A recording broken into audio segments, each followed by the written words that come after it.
sentido terá se tua palavra renovar.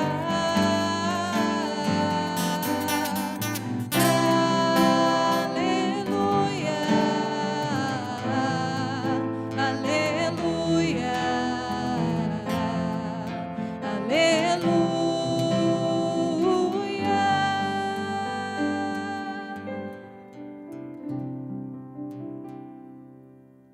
O Senhor esteja convosco. no meio de nós. Anúncio da boa nova de nosso Senhor Jesus Cristo, segundo Mateus. Glória a vós, Senhor. Naquele tempo, enquanto Jesus estava falando às multidões, sua mãe e seus irmãos ficaram do lado de fora, procurando falar com ele.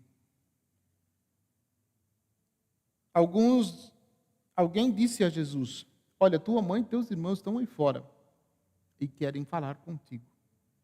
Jesus perguntou àquele que tinha falado: quem é minha mãe? Quem são meus irmãos? Estendendo a mão para os discípulos, Jesus disse: eis minha mãe e meus irmãos, pois todo aquele que faz a vontade do meu Pai, que está nos céus, este é meu irmão, minha irmã e minha mãe. Palavra da salvação. Que as palavras do Santo Evangelho perdoem os nossos pecados. Pode sentar um pouquinho.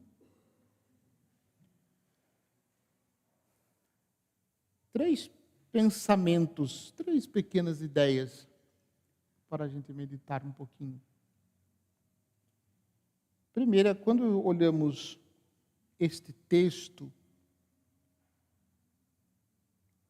é interessante porque desconstrói alguns argumentos que os nossos irmãos de outras religiões muitas vezes nos jogam na cara.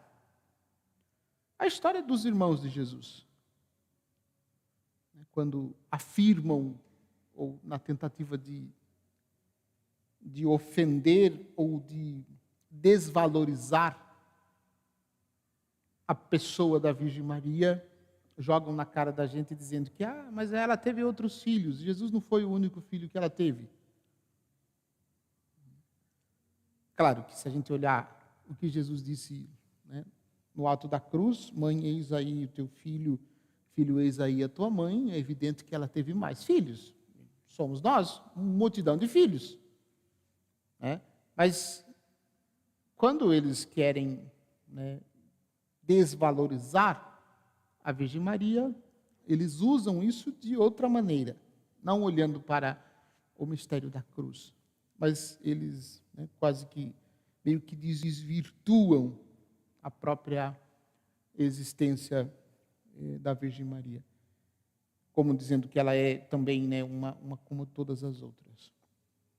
Bom, o texto em si derruba, né, este argumento, porque o texto continua, né? Se ficar só na parte onde está falando da mãe e dos irmãos de Jesus, né, justifica de forma negativa.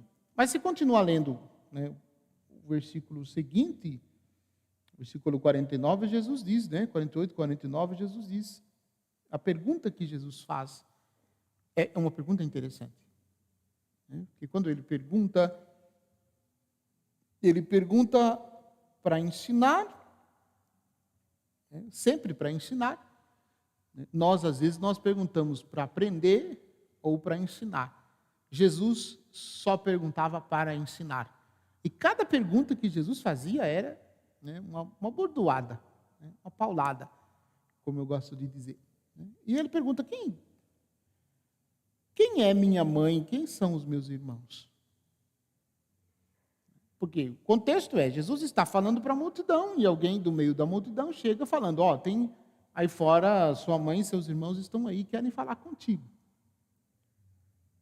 E aí a pergunta de Jesus é interessante porque, né, denota 2 coisas. Primeiro, o desconhecimento, entre aspas, de Jesus dos seus irmãos, né? E, por outro lado, o desconhecimento, né, que eu acho que esse lado é mais sério, das pessoas e daqueles que estão perguntando de quem eram verdadeiramente os irmãos de Jesus. E a resposta, né, após a pergunta, é surpreendente e desconcertante. Estendendo a mão para os discípulos, Jesus diz: eis minha mãe e meus irmãos, pois todo aquele que faz a vontade do meu Pai, que está nos céus, este é meu irmão, minha irmã, minha mãe. Meu irmão, minha irmã e minha mãe. Aquele que faz a vontade de Deus.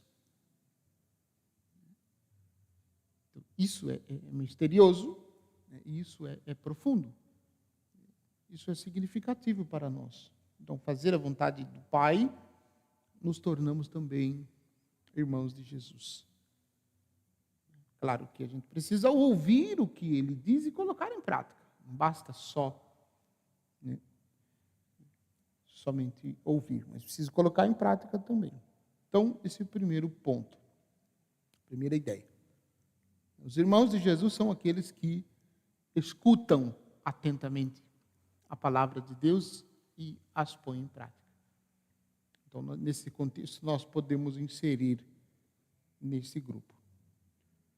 O segundo, é importante a nossa aproximação da Virgem Maria também, como eu dizia ontem, que a gente precisa, para observar Jesus, a gente precisa se aproximar de Jesus. Mas este detalhe é importante. A gente pode também observar Jesus observando a mãe. Porque quem que conhece mais de Jesus? Se colocar esses teólogos modernos aí, tantos outros teólogos, né, da história, colocar eles, com todo o conhecimento teológico que eles têm, colocar eles ao lado da Virgem Maria e perguntar quem sabe mais de Jesus, os teólogos ou a Virgem Maria? Evidentemente que você não precisa nem fazer esforço. A resposta é, claro que é a Virgem Maria.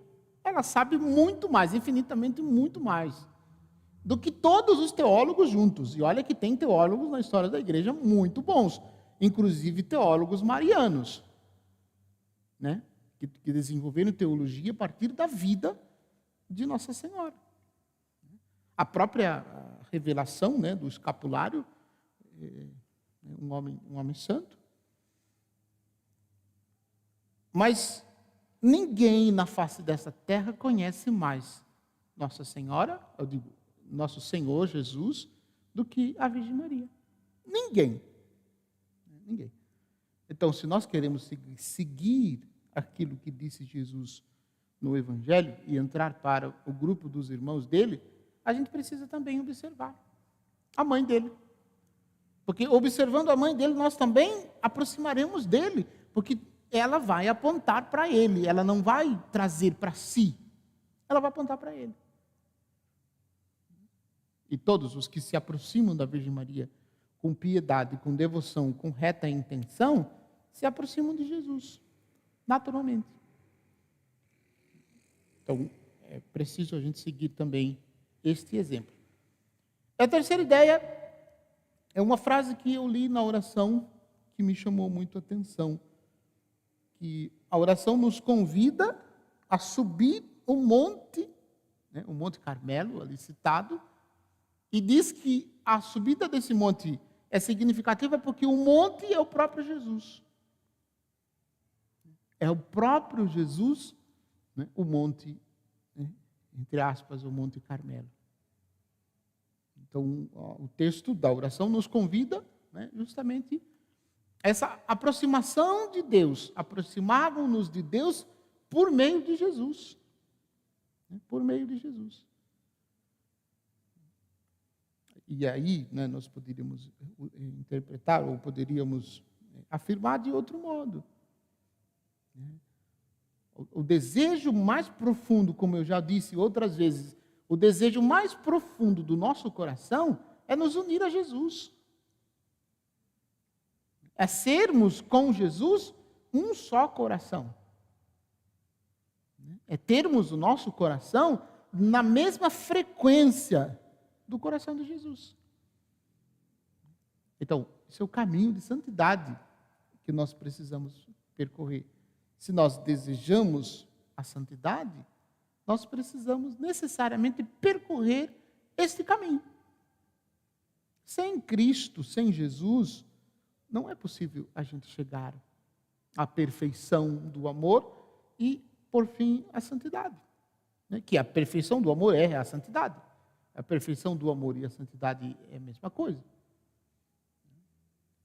Então, é preciso a gente buscar essa unidade com Jesus e termos essa livre decisão de fazer sempre a vontade do Pai, como fez a Virgem Maria e como fez Jesus.